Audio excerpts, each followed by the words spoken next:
रेतीची अवैध वाहतूक प्रकरणी मालवाहू मॅक्स पिकअप जप्त, वडकी येथील कारवाई। वडकी पोलिसांनी रेतीची अवैध वाहतूक करणाऱ्या एका मालवाहू मॅक्स पिकअप वाहनाला जप्त केले।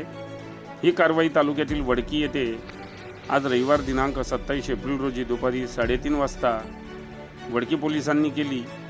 ठाणेदार सुखदेव बोरखडे यांनी एक ब्रॉस रेतीसह मालवाहू मॅक्स पिकअप क्रमांक MH36 AA 2283 जप्त करून तो वडकी पोलीस ठाण्यात लावला। या कारवाईत पोलिसांनी एक ब्रॉस रेती किंमत 6,000 रुपये व मॅक्स पिकअप वाहन किंमत 5 लाख रुपये असा एकंदरीत 5,06,000चा मुद्देमाल पोलिसांनी जप्त करून यातील आरोपीविरुद्ध विविध कलमाखाली वडकी पोलिसात गुन्हा दाखल करण्यात आला असून सदरची कारवाई ठाणेदार सुखदेव बोरखडे यांच्या मार्गदर्शनाखाली बीट जमादार संदीप मडावी, विनोद नागरगोजे यांनी केली आहे।